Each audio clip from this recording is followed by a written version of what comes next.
Hello! It's been a while since our last episode. Welcome back! Nandito tayo ngayon para sa isang adventure na magdadala sa atin sa pinakamalaki at pinaka-intact na wetland dito sa Pilipinas, ang Liguasan Marsh.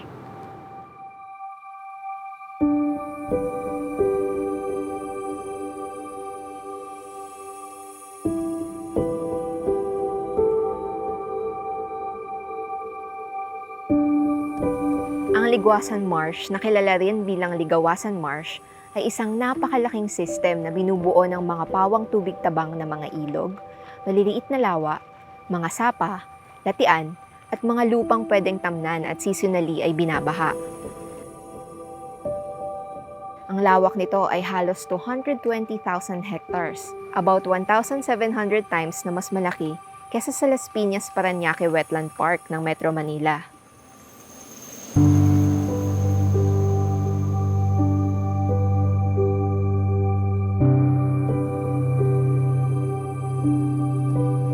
Grabe, di ba? Yan ang dahilan kaya considered na largest and most intact wetland in the Philippines ang Liguasan Marsh. Siyempre, hindi tayo papahuli na ma-experience ang katangi-tanging habitat na ito. Tara, samahan niyo kami!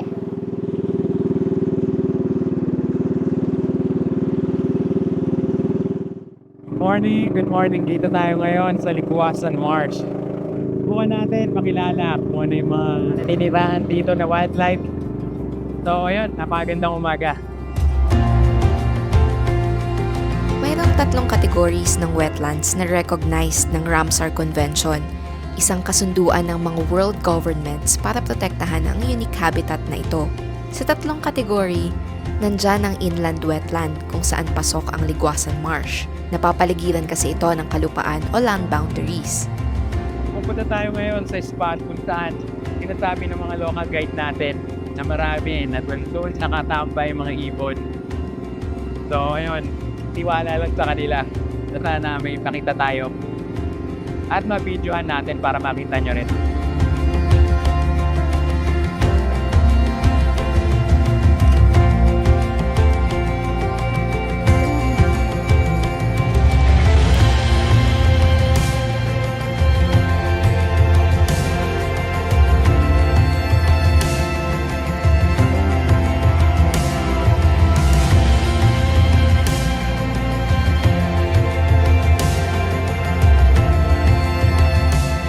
Gaya ng ibang wetlands, napakalaki at importante ng ecological role ng Liguasan Marsh. Isa rito ay maraming mga nilalang ang nakadepende dito, gaya ng mga isda at mga ibon, mapa-resident man o migratory bird. At speaking of bird, for today's video, may isang particular na ibon tayong hahanapin dito sa Liguasan Marsh. Tinigil natin yung engine ngayon kasi may nakita silang jacana. Isa sa mga species na hinahanap natin dito sa Liguasan.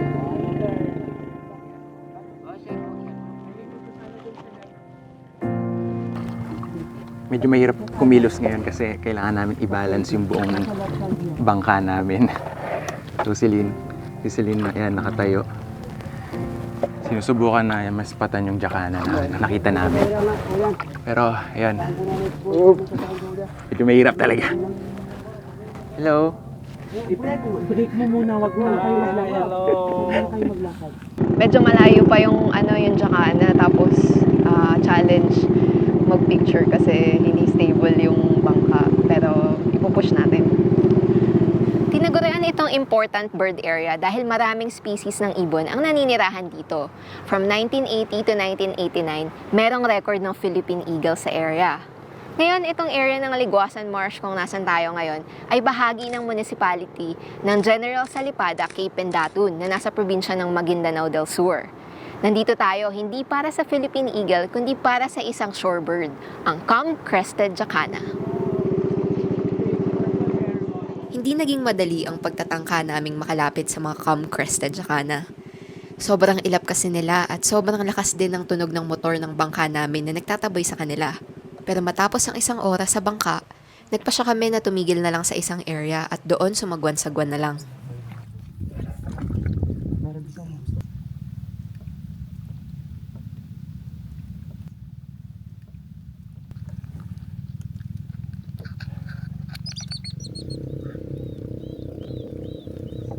So dito sa area, may mga mangilan-ngilan tayong nakikitang camp-crested jacana. Hindi yun endemic, meron ding nakikita sa Australia. Pero dito sa Pilipinas, yung population niya, dito lang sa Liguasan Marsh makikita. Kaya very notable tong species na to. Yan, subukan nating picturean.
Gaya ng nabanggit ko, hindi endemic o hindi lang dito sa Pilipinas matatagpuan ang camp-crested jacana o Iridipara gallinaceae.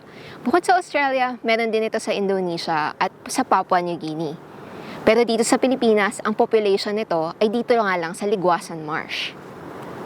Sa Maguindanaon, papagangan ang tawag sa camp-crested jacana.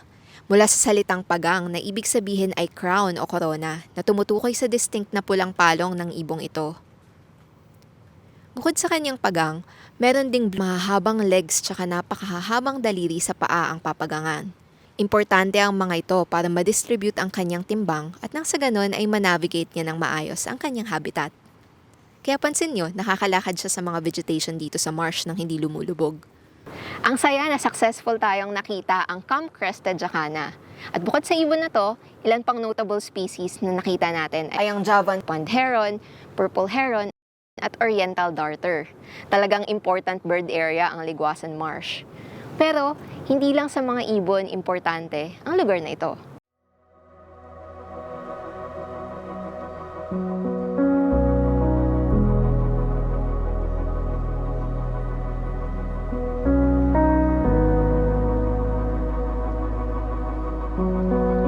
Mayroon 112,000 Maguindanaon families ang naninirahan dito. Nakadepende sila sa Liguasan para sa pang-araw-araw. Nangingisda at nagsasaka sila dito sa lugar. Kasabay nito, malaki ang papel ng Liguasan Marsh sa pagkontrol at alleviate ng pagbabaha.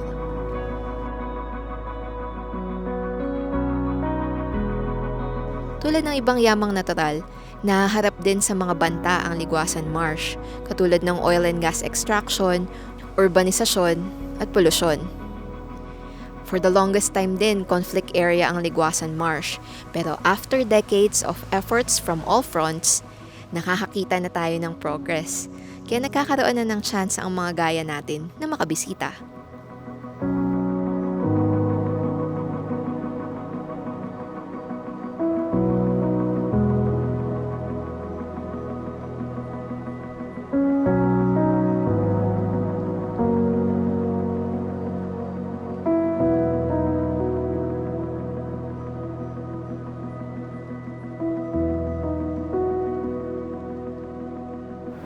Napakalaki ng potential for nature and bird tourism ng Liguasan Marsh. Sana magpatuloy ang mga initiatives tulad ng dito sa General SK Pendatun. Nang sa ganon, mapanatili ang yaman at ganda ng Liguasan Marsh. See you sa next episode.